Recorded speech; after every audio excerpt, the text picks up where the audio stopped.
আসসালামু আলাইকুম ভিউয়ার্স, কেমন আছেন সবাই? আশা করি অনেক ভালো আছেন। অনেক দিন হয়েছে কোনো ভিডিও আসেনি এই চ্যানেলে। আজ আবারও নতুন করে আরেকটি ফোনের রিভিউ নিয়ে আসলাম। আজ যে ফোনটির বিষয়ে আপনাদের ভিতরে কথা বলবো সেটি হলো Realme Narzo 20। এই Narzo 20 আমাদের বাংলাদেশে লঞ্চ হয়ে গেছে অফিসিয়ালি। কেমন বাজেটে লঞ্চ হলো, কী কী স্পেক্স নিয়ে লঞ্চ হলো, সেই সব বিষয়ে আলোচনা করবো এই ভিডিওতে।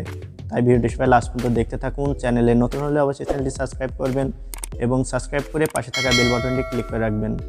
এবং ভিডিওটি যদি ভালো লাগে অবশ্যই লাইক দেবেন, খারাপ লাগলে ডিসলাইক দিয়ে জানাবেন, কারণ আপনাদের উপস্থিতি আমার চ্যানেলে অত্যন্ত গুরুত্বপূর্ণ।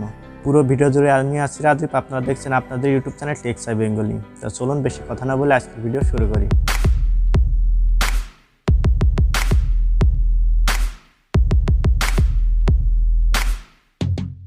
যেমন রেডমি সাব ব্র্যান্ড পোকো, তেমনই রিয়েলমি সাব ব্র্যান্ডও নার্জো। এই নার্জো সিরিজের ফোন আমাদের বাংলাদেশে প্রথম লঞ্চ করলো অফিসিয়ালি। অনেক জল্পনা কল্পনার পর বাংলাদেশে অফিসিয়ালি লঞ্চ হয়ে গেল Realme Narzo 20। কথা বলা যাক এই ফোনটির ডিজাইন এবং বিল্ড কোয়ালিটি নিয়ে। এই ফোনটিতে ব্যবহার করা হচ্ছে polycarbonate plastic body. Polycarbonate plastic body হওয়া সত্ত্বেও কিন্তু এই ফোনটির পেছন দিকে একটা ভি আকৃতির খুব সুন্দর একটা আর্ট আসছে দেখা যাচ্ছে।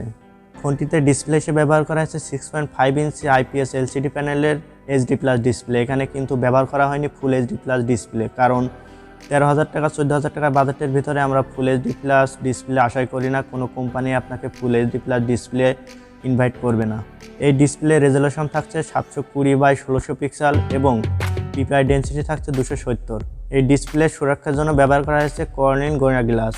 Realme Narzo 20 এই ফোনটির পেছন দিকে পাবেন ফিঙ্গারপ্রিন্ট সেন্সর এবং ট্রিপল ক্যামেরা সেটআপ। ফোনটিতে অপারেটিং সিস্টেম হিসেবে থাকছে Android 10 এবং Realme UI 2.0। ফোনটিতে প্রসেসর হিসেবে ব্যবহার করা হয়েছে মিডিয়াটেকের হেলিও G85 একটি অক্টো-কোর প্রসেসর, যার ক্লক স্পিড 2.0 GHz। এই মিডিয়াটেকের হেলিও G85 এই প্রসেসরটি 12 ন্যানোমিটার টেকনোলজিতে বেস করে তৈরি। ফোনটিতে জিপিইউ হিসেবে ব্যবহার করা হয়েছে Mali G52 MC2। ফোনটিতে ব্যবহার করা হয়েছে ট্রিপল ক্যামেরা সেটআপ, যার মেন সেন্সরটি থাকছে 48 মেগাপিক্সেল এবং 8 মেগাপিক্সেলের একটা আলট্রা ওয়াইড ক্যামেরা, 2 মেগাপিক্সেলের ডেপথ সেন্সর। দেখা যাক এই ফোনটির 48 মেগাপিক্সেলের কিছু ফটো স্যাম্পল।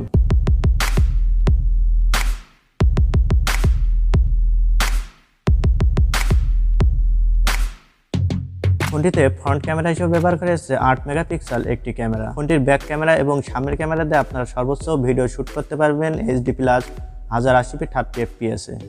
ফোনটিতে ব্যাটারি হিসেবে ব্যবহার করা হয়েছে 6000 মিলিঅ্যাম্পের একটি হিউজ ব্যাটারি।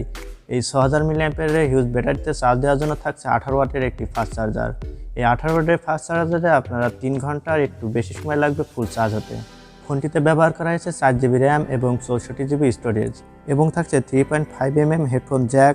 সিকিউরিটির জন্য থাকছে ফোনটিতে ফিঙ্গারপ্রিন্ট সেন্সর এবং ফেস আনলকের মতন সুবিধা।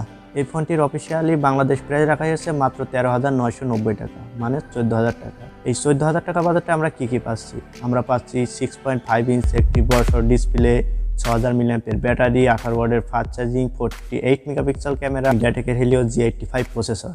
আর কি চাই? আপনাদের কাছে একটি প্রশ্ন রাখতে চাই, এই 14,000 টাকা বাজেটের ভিতরে এই ফোনটি কেমন হলো কমেন্টে জানাবেন।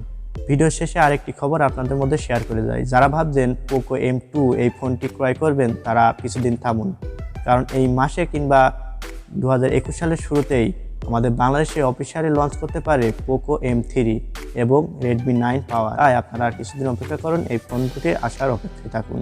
এতটুকুই ছিল আজকের ভিডিও। কেমন লাগলো কমেন্টে জানাবেন। ভিডিওটি যদি ভালো লাগে অবশ্যই লাইক করবেন, শেয়ার করবেন, কমেন্ট করবেন, কারণ আপনাদের উপস্থিতি আমার চ্যানেলে অত্যন্ত গুরুত্বপূর্ণ। তাই সবাই ভালো থাকবেন, সুস্থ থাকবেন। আল্লাহ হাফেজ।